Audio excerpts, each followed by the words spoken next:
یہ کہ جو لوگ دنیا سے چلے جاتے ہیں ہمارے بزرگ، ان کو ثواب پہنچانے کے لیے اگر ہم کسی کو بلاتے ہیں، بچوں کو یا کسی حافظ قرآن کو کہ قرآن پڑھے، تو کیا وہ ثواب انہیں ملتا ہے؟ دوسرا سوال یہ ہے کہ مرنے کے بعد انسان کی زندگی، کیا جو نیک لوگ ہیں وہ قبروں کے اندر ہی ہیں، اور کیا ان کا کوئی عمل دخل دنیا میں رہ جاتا ہے، یا کیا وہ ہمارے لیے کوئی دعا کر سکتے ہیں یا نہیں؟ پلیز ذرا تفصیل سے اس معاملے میں روشنی فرمائیے۔ اس میں تو کیٹیگوریکل میرا جواب ہے کہ قطعاً نہیں، بلکہ یہ بدعت ہے۔ یعنی یہ بجائے آپ کو کوئی ثواب دلانے کے الٹا جو ہے آپ پر گرفت ہو جائے گی، ایسی کوئی چیز صحابہ سے ثابت نہیں ہے۔ اور ہمارا دین وہی ہے، ما انا علیہ واصحابی، رسول نے فرمایا جس چیز پر میرا عمل ہے اور میرے صحابہ کا ہے، دین تو اصل میں وہی ہے۔ جہاں تک ایصال ثواب کا تعلق ہے، اس میں ہمارے ہاں ذرا کافی مختلف آراء موجود ہیں۔ مجھے اس رائے سے اتفاق ہے کہ مالی اگر کوئی عبادت ہے، اس کا ثواب آپ اپنے کسی فوت شدہ بزرگ کو منتقل کر سکتے ہیں۔ مطلب آپ نے کسی بیوہ کی کوئی مدد کی ہے، کسی یتیم کی کوئی مدد کی ہے، کسی دینی کام میں پیسہ لگایا ہے، کوئی صدقہ جاریہ شروع کیا ہے خدمت خلق کے لیے وغیرہ وغیرہ، تو اس کی تو جو ہے اس کے ثواب کو منتقل کیا جا سکتا ہے کہ اللہ اس کا ثواب میرے والد یا میری والدہ کے منہ کو پہنچا دے۔ جسمانی نہیں، آپ نماز پڑھ کے کہیں اس کا ثواب، یا روزہ رکھ کر کہیں کہ اس کا ثواب، یا یہ کہ آپ قرآن پڑھ کر کہیں، یہ آپ ہی کو ثواب ہوگا، آپ خود پڑھیں گے آپ کو ثواب ہوگا۔ البتہ ایسے تمام افعال کے بعد جب آپ اللہ سے دعا کریں گے، یہ نہیں کہیں گے کہ میرے اس فعل کا ثواب منتقل کر دے، اے اللہ میرے والدین کی مغفرت فرما،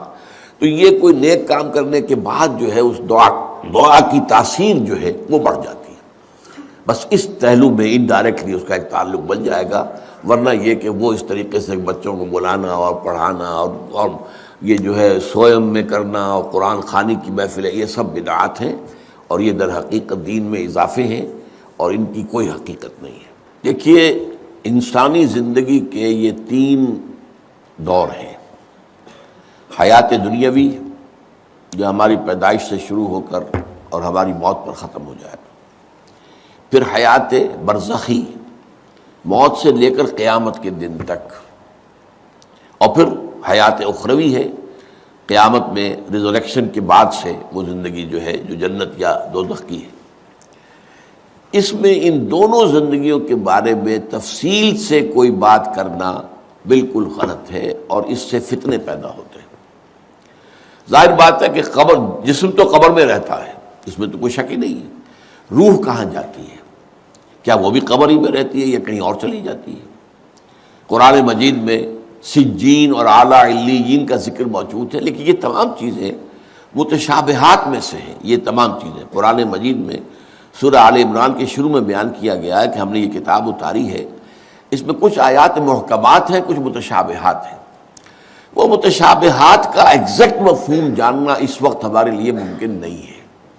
یہ تو جب اس عالم میں ہم پہنچیں گے تو معلوم ہوگا کہ ہاں یہ بات تھی کہ جو قرآن مجید میں اس طور سے کہی گئی تھی۔ لیکن یہ کہ اس وقت جو ہے جتنا کچھ ہمیں حدیث صحیح میں مل جائے یا قرآن میں مل جائے، اس عالم برزخ میں بھی یہ تو ہوتا ہے کہ جو نیک لوگ ہیں انہیں کچھ نہ کچھ جو ہے اثرات اچھے ان پر پڑتے رہتے ہیں، ان کی ارواح پر کہہ لیجئے، اور کچھ جو برے ہیں ان کے اوپر جو آخری انجام ہونا ہے اس کی کچھ ریفلیکشن ہوتی رہتی ہے، جس کو حدیث میں کہا گیا ہے کہ ہر قبر جو ہے وہ یا تو جنت کے باغیچوں میں سے ایک باغیچہ ہے یا دوزخ کے گڑھوں میں سے ایک گڑھا ہے، یا کہیں کہہ دیا جاتا ہے کہ کھڑکی کھول دی جاتی ہے اس میں، یا جنت کی طرف سے ٹھنڈی ہوائیں آئیں، خوشبوئیں آئیں، اور یا دوزخ کی طرف سے کہ آگ کی لپٹ آئے۔ دوزخ میں داخل ہوں گے قیامت کے بعد ہی، اور جنت میں داخل ہوں گے قیامت کے بعد ہی، لیکن اس کے کچھ آثار پڑنے شروع ہو جاتے ہیں۔ وہ جس کو انگریزی میں آپ کہتے ہیں coming events cast their shadows before, بعد میں آنے والے واقعات جو ہیں ان کے کچھ سائے جو ہیں پہلے سے آنے شروع ہو جاتے ہیں۔ تو اسی طرح سمجھیے کہ جو کچھ آخرت میں کسی انسان کے ساتھ ہونا ہے اس کا ایک عکس جو ہے وہ عالم برزخ میں شروع ہو جاتا ہے۔ اسی لیے قرآن مجید میں یہ بھی آیا ہے کہ یہ جو آل فرعون تھے یہ صبح و شام جہنم پر پیش کیے جاتے ہیں، اور قیامت کے دن پھر کہہ دیا جائے گا ادخلوا آل فرعون نار، ان کو داخل کر دو آگ کے اندر۔ تو یہ اس حد تک، باقی یہ ہے کہ تفصیل میں جانا، ہاں ایک رائے ہے، یہ شاہ ولی اللہ دہلوی رحمۃ اللہ علیہ کی ہے، اگر ان کی رائے نہ ہوتی تو میں اسے بیان بھی نہ کرتا، لیکن یہ کہ وہ ایک بہت بڑے محدث اور بہت مفکر اور دین کے فلسفے سے بہت بڑے واقف انسان تھے۔ انہوں نے کہا کہ جو اولیاء اللہ ہوتے ہیں، اللہ کے نیک بندے، اللہ کے بندے، ان کے انتقال کے بعد ان کی روحوں کو بھی اللہ فرشتوں کے طبقہ اسفل میں شامل کر دیتا ہے۔ یہ فرشتے ہیں نا، اس وقت بھی موجود ہیں۔ ابھی شاید اگلے ہی جمعے میں وہ حدیث جو ہے اس کا بیان آئے گا کہ جب بھی کسی گھر میں، اللہ کے گھر میں کچھ لوگ اس لیے جمع ہو کہ اللہ کی کتاب پڑھیں اور سمجھیں اور سمجھائیں، تو ان کے اوپر فرشتے گھیرا ان کا ڈال لیتے ہیں، اور ان پر اللہ کی طرف سے سکینت نازل ہوتی ہے اور رحمت نازل ہوتی ہے، اور اللہ ان کا ذکر کرتا ہے فرشتوں کے پاس، دیکھو میرے بندے،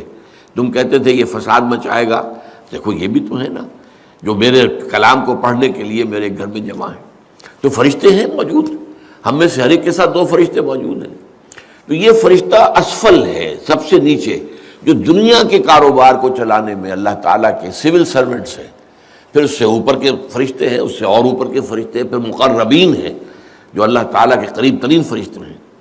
لیکن یہ کہ ملائکہ کے طبقہ اسفل میں شامل کر لیتے ہیں تاکہ جو کام اللہ تعالیٰ ملائکہ سے لیتا ہے وہ ان سے بھی لینے شروع کر دیتا ہے۔